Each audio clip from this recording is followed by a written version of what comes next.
Hello and welcome back to another episode of Biblical Money. I'm really excited. We're back in Texas once again, Austin, Texas this time. Been all over the map within Texas, and we have someone who's a real friend of Israel, real friend of Israel 365, Dennis Northington, joining us.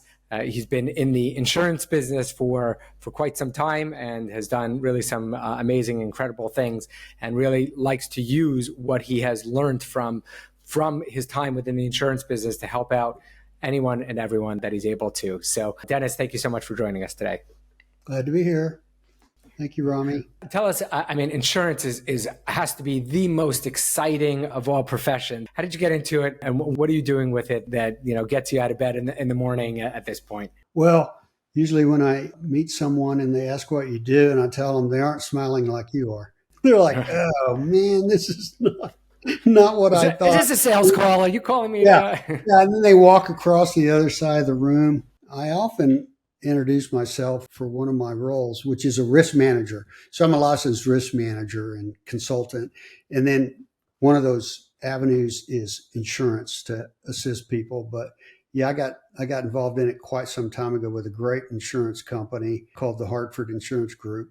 And their big deal was training. I mean, they have their own school, and you had to go through a year of intensive 10-hour-a-day sessions for a year before they'd actually put you into their job. So that's always served me well. It taught me, they call them insurance policies. I have no idea where that term came from. I never looked it up, but they're contracts. And reading insurance documents, contracts, being taught to read them the way I was, there's a connection with the Bible there, believe it or not, because when you read it, you're like, wait, what's happening right now? What's being said? And it's very much like that with an insurance policy. You have to kind of look in the fine print and go back through it and say, well, what was said before this? What's said after this? So you can put the whole picture together. But it's always served me well. I enjoy it very much. So much of Bible, so much of Bible is that connection, and it is a document that we are connecting and binding ourselves to God in that way. So it is interesting. I don't usually think of, that being a particularly holy experience with regard to insurance. No, it's not. But when I get into some Bible studies and we'll go through a passage and someone will say, how did you pull that out of there? And I said, well, I guess reading insurance policies all these years and legal documents has helped me. Yeah, absolutely. So tell us, you started with this and it was successful.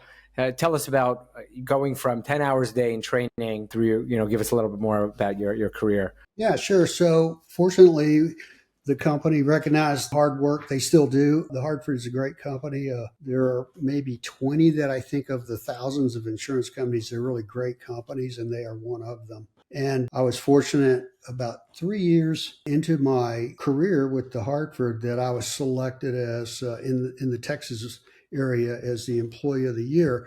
And that was really unusual for a 25-year-old to get something like that. And it was just, back then, it's the same as it is today. It's just about putting other people first and working really hard to help them. So I did leave the Hartford and got into the insurance brokerage side, the insurance agency side, which most people are familiar with because they use an insurance agent or broker to help them with their insurance needs. And met my wife at the first firm I went to work for. So that was pretty awesome. And she didn't toss me out the door because I was an insurance agent, but she was too. She was too. So anyway, got introduced to a fantastic family in Dallas-Fort Worth that at the time I worked for them, they had some great companies. They owned probably 95 companies.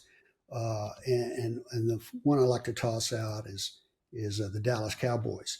But times change, and the family, or Mr. Bright, sold the Cowboys to another gentleman who still owns them today. But I learned a lot from him. He was all about, Mr. Bright was all about taking care of people. The day I called him, I thought, what a great guy. I'd love to talk to somebody in his organization. So I called into the company, and this is a multi-billion-dollar company. And I thought, when I got to the switchboard, I would get his secretary.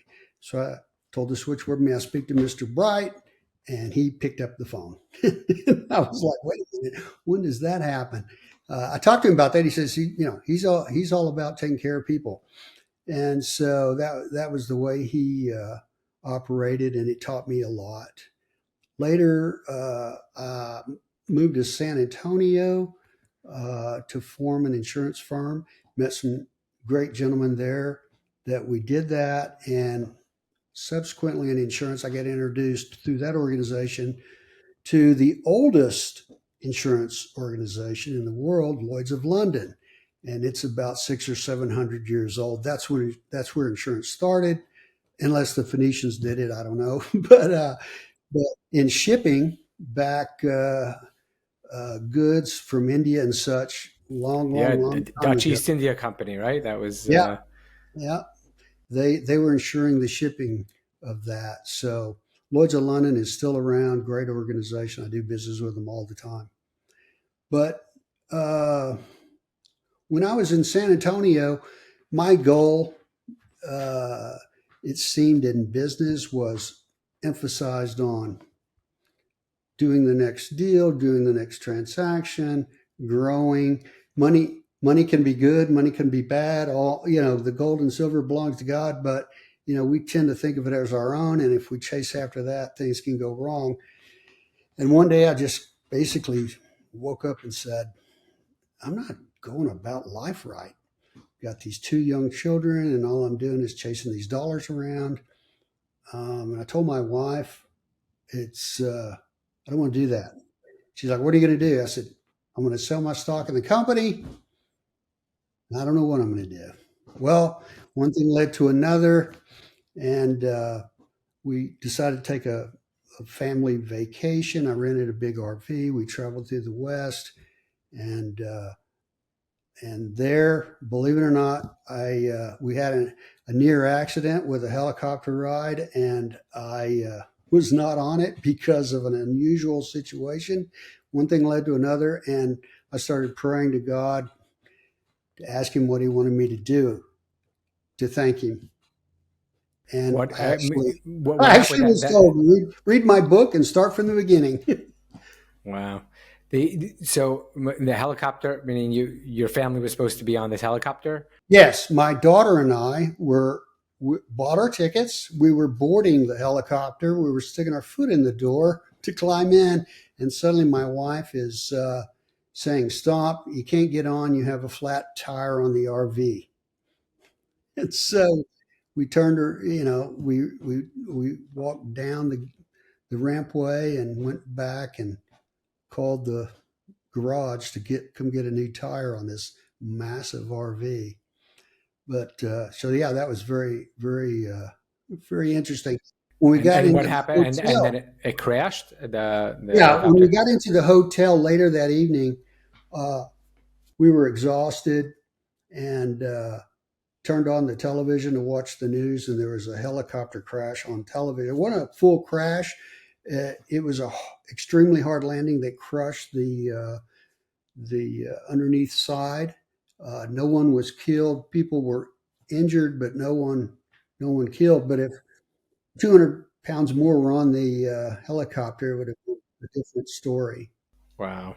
Unbelievable. I mean, especially as, that this past week we had, terrible tragedy with the helicopter. So it's, you see how these things could a plane and a helicopter collide. I mean, it's crazy. So meaning this was your fate, was to be on that helicopter, and who knows what that would have meant, but that certainly is there to wake you up. Someone trying to get your attention. Yeah, And that's for sure. It got my attention too. We were at the Grand Canyon on one of those, adventure rides, or going to be on one. And the reason we were there, we had heard an interesting story about the Grand Canyon. Not only is it beautiful, but we'd heard from a MIT scientist that had come to our church to do a presentation on Noah's flood, and he described the Grand Canyon as one of the fissures that had erupted, and the reason it looks the way it did or does, is because the water pressure from below the surface of the earth was so great it just basically blew out that canyon. And he's found thousands of rocks and materials that are only down at the bottom of the canyon, cast out over a 75 to 100-yard radius around the canyon, as if they were blown it. So anyway, that was why we were there. I was telling the kids about that, and I said, you got to see this. This might be one of the areas that the water blew out from Noah's flood. And they're like, what? I go, yeah, come on. We'll look at it from the air where you can see that that's maybe how it looks. So that's why we're trying the helicopter ride.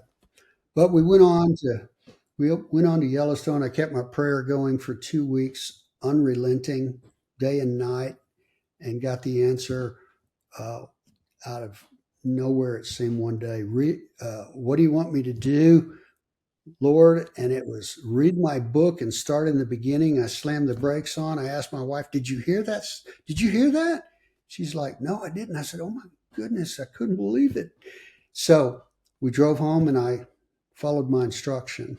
And it was an eye-opener. I'd never started the Bible from the beginning to earnestly read it and study it and get to know it.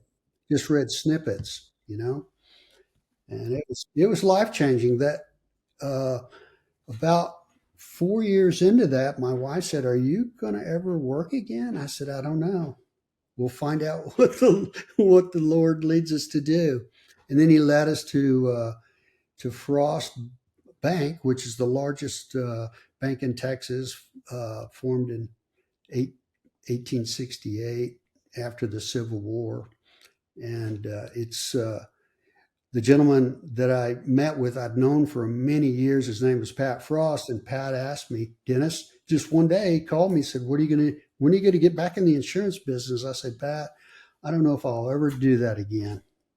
And he said, well, come down and have lunch with us. We would like to visit with you. And I told him, I said, I left the firm I was with. I was chasing the big dollar for the wrong reasons. And he said, well, we have lots of dollars at Frost, but we don't do it for the wrong reasons. We do it for three. And there's three keywords to this company: integrity, caring, and excellence.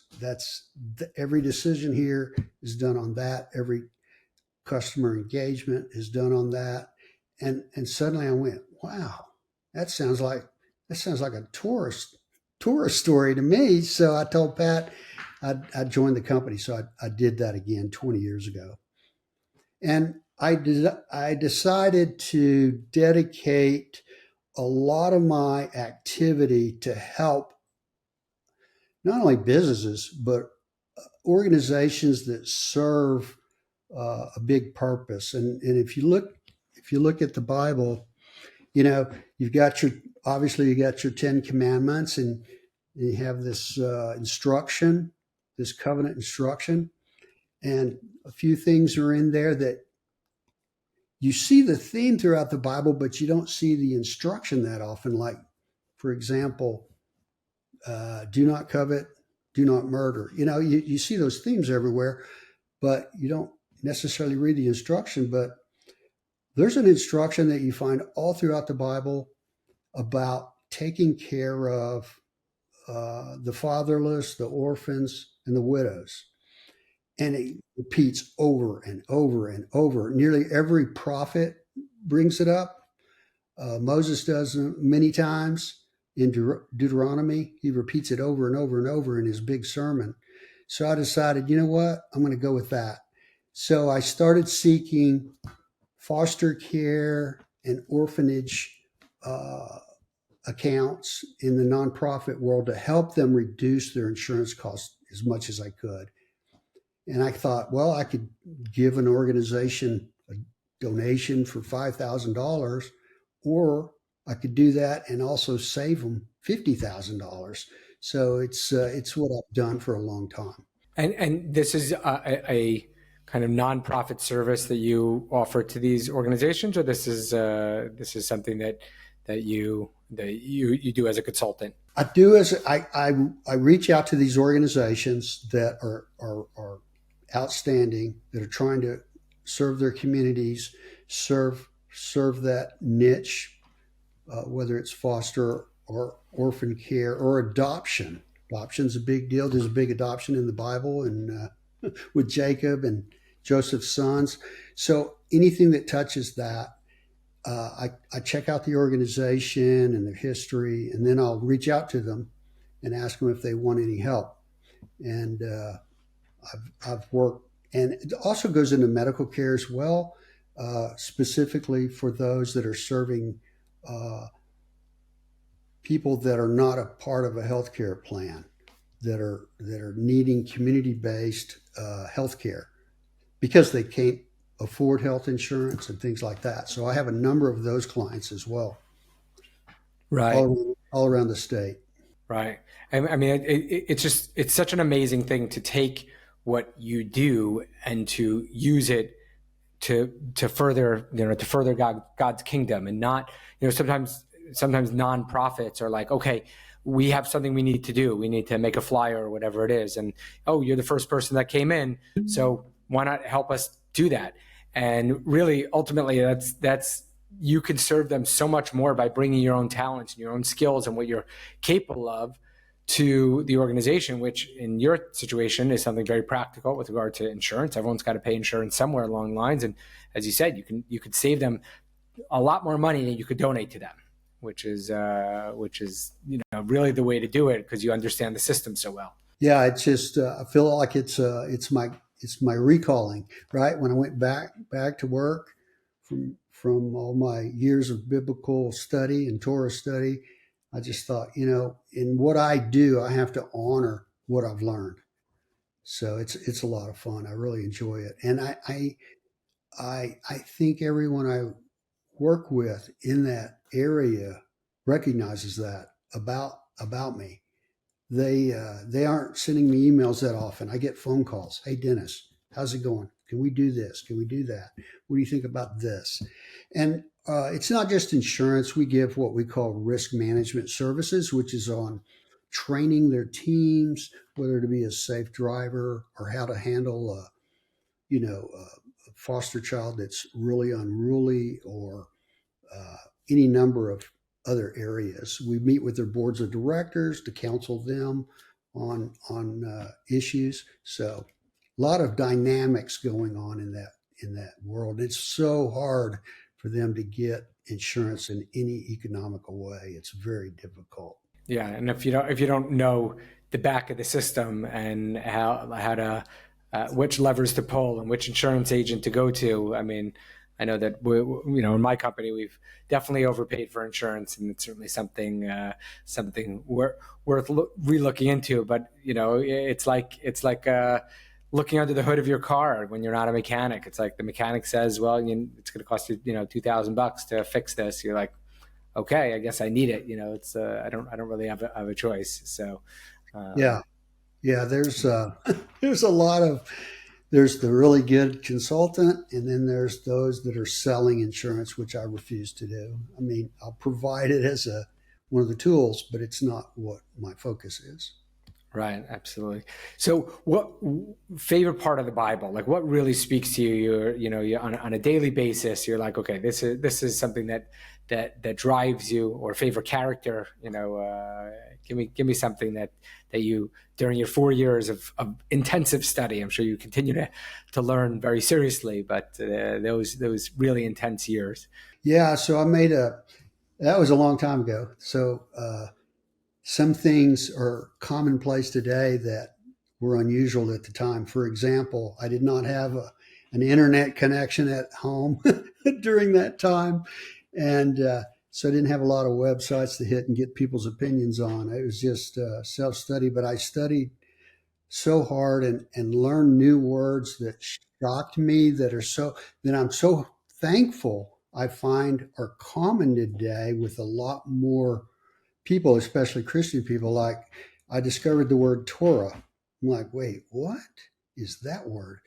And several others. And then the Hebrew names, uh, and just the overall design. So my favorite character,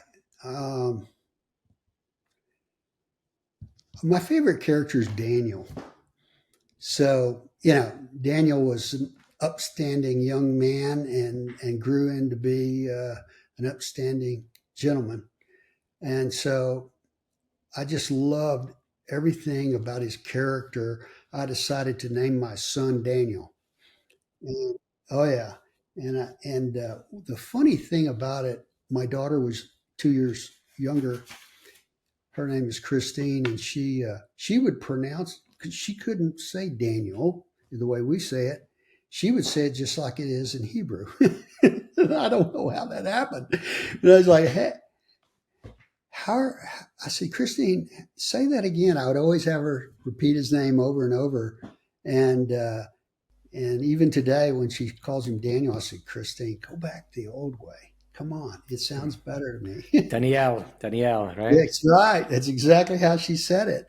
And but yeah, I taught him as soon as he could understand what his name meant. And I said, live your life by your name, Daniel. God's your judge. He's all of our judges. But I gave you that name for a reason. And it's just my favorite guy in the Bible. So and the other thing we did with the children is we discovered the Torah portions by week, and we were like, wait a minute, there's actually a way to read the Bible.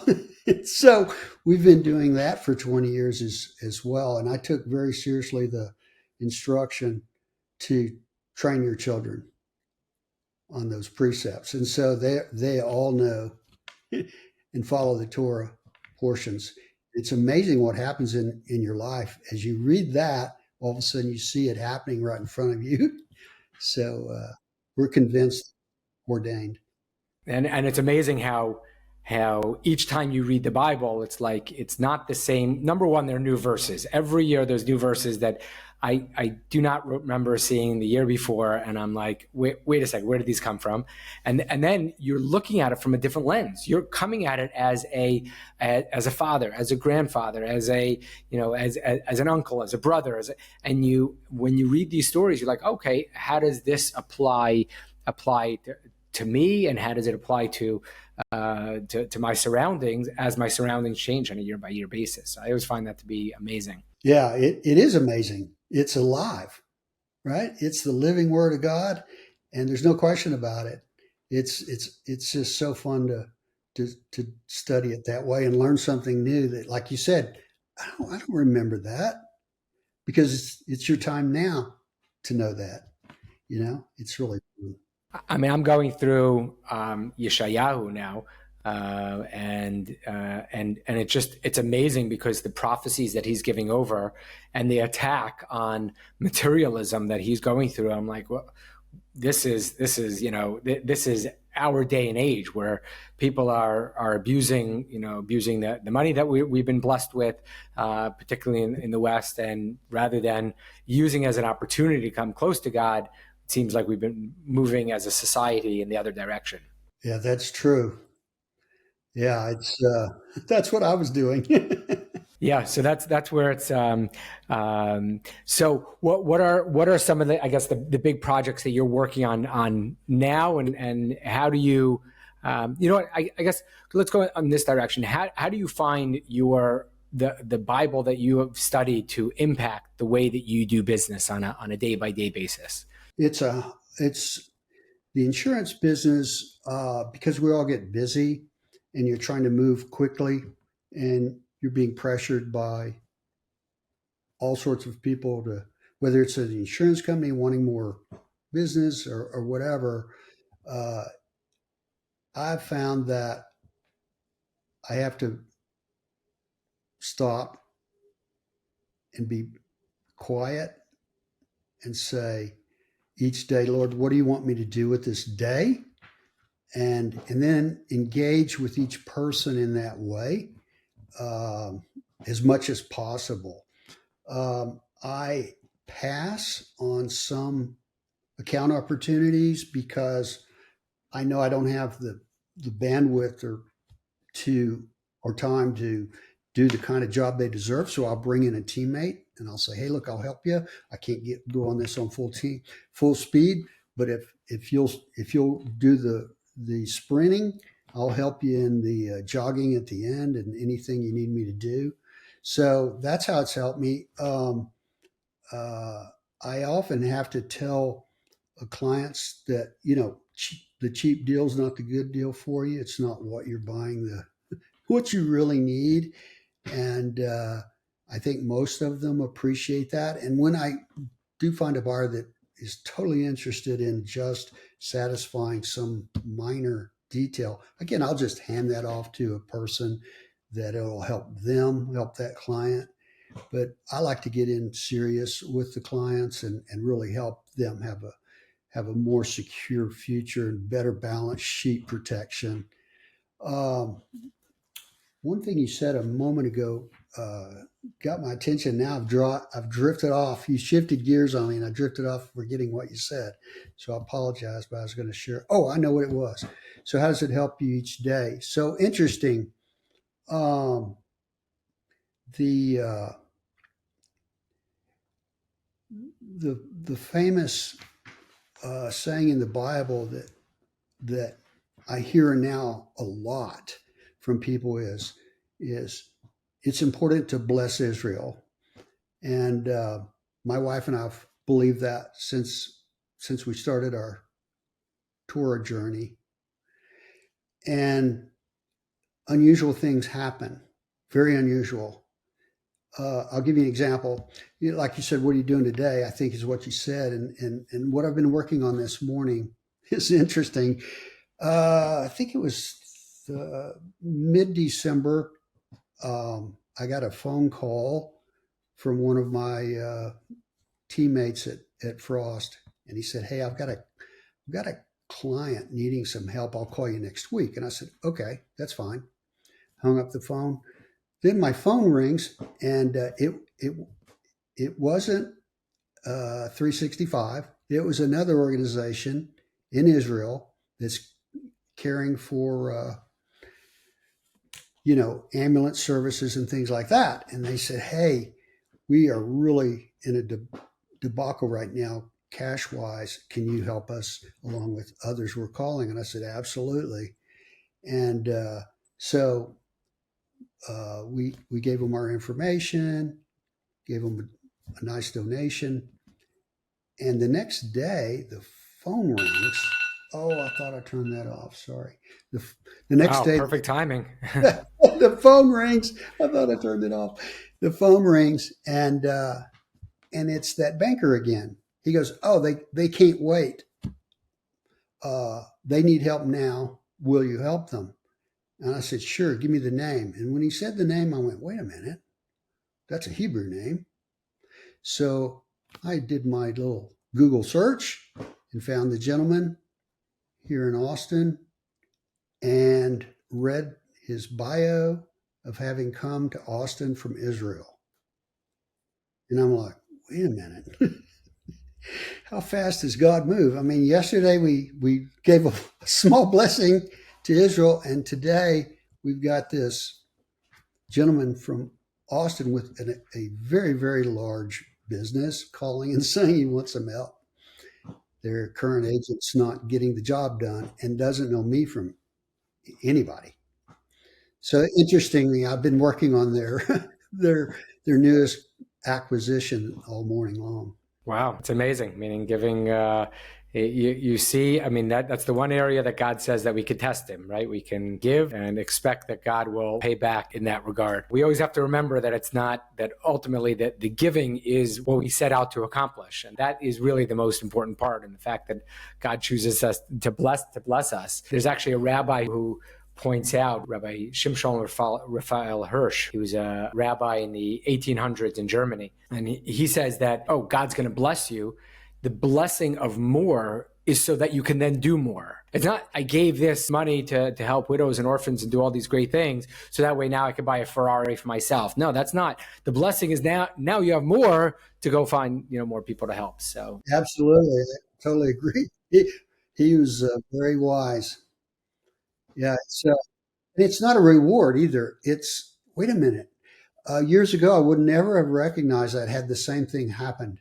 But studying the Bible, you know, reading it each week, it's almost like, wow, thank you, Lord. That's amazing. There's no such word as coincidence. It's just like unbelievable. I told a friend of mine about that, like I'm telling you, and she goes, oh my gosh, what's that name again? And I told her, and she said, oh wow, don't you know so and so? And I said, yeah. Well, that's her best friend. I went, what?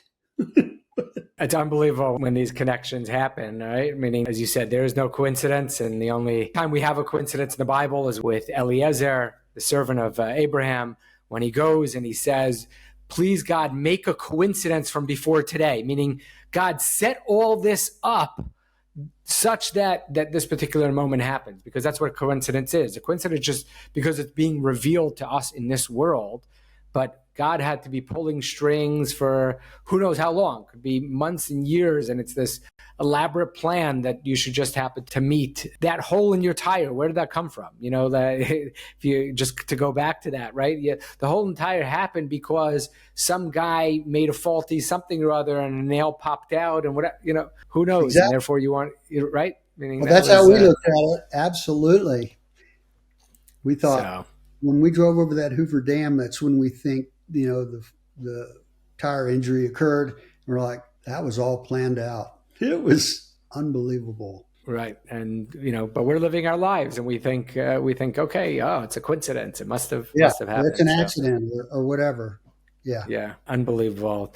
So we'll start wrapping up. Is it something you'd like organization? Should we put a pitch out? Organizations should reach out to you if they need help within their insurance and trying to bring things down? If I can help someone, I'd be happy to do it. Just Frost Bank. Just call any number. It's on the internet, and just ask for me, Dennis Northington, and they know how to find me. We have about 5,000 employees, but like I told you, Pat told me, caring, integrity, and excellence is the foundation of this company. So everybody knows everybody, and you can't get lost in voicemail either. We don't use those systems. Now, if you ask for them, we'll put you in them for a voicemail, but you can't call our bank normally and get a machine at all. Right. No, it's got to be that person-to-person contact. Skin to skin. It's that's really what it's all about, and that's so much of what business is about. So, but okay, wonderful. Thank you so much. Really appreciate you taking the time. And God should continue to bless your work, and that that blessing should just be able to allow you to do more for others. Amen. Thank you, Rami. I appreciate you.